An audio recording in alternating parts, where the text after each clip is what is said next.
మన ఇంట్లో బాత్రూమ్స్ ఏవైతే ఉంటాయో అత్యంత నెగిటివిటీ జోన్ అండి అది. బాత్రూమ్ అనేటువంటిది అత్యంత నెగిటివ్ జోన్. సో ఆ బాత్రూమ్ నుంచి నెగిటివిటీ అనేటువంటిది ఎప్పుడు కూడా మన ఇంట్లోకి లీక్ అవుతూనే ఉంటుంది. సో ఈ విధంగా బాత్రూమ్ నుంచి నెగిటివిటీ అనేటువంటిది రాకూడదు, మన ఇల్లు పాజిటివ్గా ఉండాలంటే రెండు అద్భుతమైనటువంటి చిట్కాలండి. చాలా సింపుల్గా ఒక గాజు గిన్నె తీసుకొని దాంట్లో కల్లుప్పు వేయండి, దాన్ని బాత్రూంలో పెట్టేటువంటి ప్రయత్నం చేయండి. గుర్తుపెట్టుకోండి, ఈ కల్లుప్పు అనేటువంటి మనం స్నానం చేసేటువంటి నీళ్లతో తడవటం అలా జరగకూడదు. ఆ విధంగా జాగ్రత్తగా పెట్టుకోండి.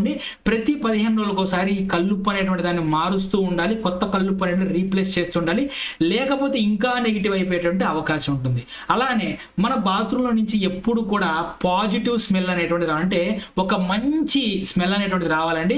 కాబట్టి దానికోసం మనకి బయట ఓడోనిల్ కానివ్వండి, దీనికి సంబంధించిన గోద్రేజ్ కానివ్వండి, దానికి సంబంధించిన పాకెట్స్ కానివ్వండి, చిన్న చిన్న కలర్స్ అంటే మంచి స్మెల్ వచ్చేటువంటి చిన్న చిన్న ప్యాకెట్స్ లాంటివి అమ్ముతూ ఉంటారు, లేదా స్ప్రేస్ లాంటివి అమ్ముతూ ఉంటారండి.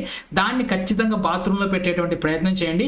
ఈ 2 రెమెడీస్ ఫాలో అవ్వండి. ఖచ్చితంగా మీ యొక్క వాష్రూమ్స్ నుంచి వచ్చేటువంటి నెగిటివిటీ ఏదైతే ఉందో, నెగిటివిటీ అనేటువంటి తగ్గేటటువంటి అద్భుతమైనటువంటి అవకాశం ఉంటుందండి. ఎనర్జీ వాస్తుల్లో ఉండేటువంటి అద్భుతమైనటువంటి రెమెడీ అండి ఇది.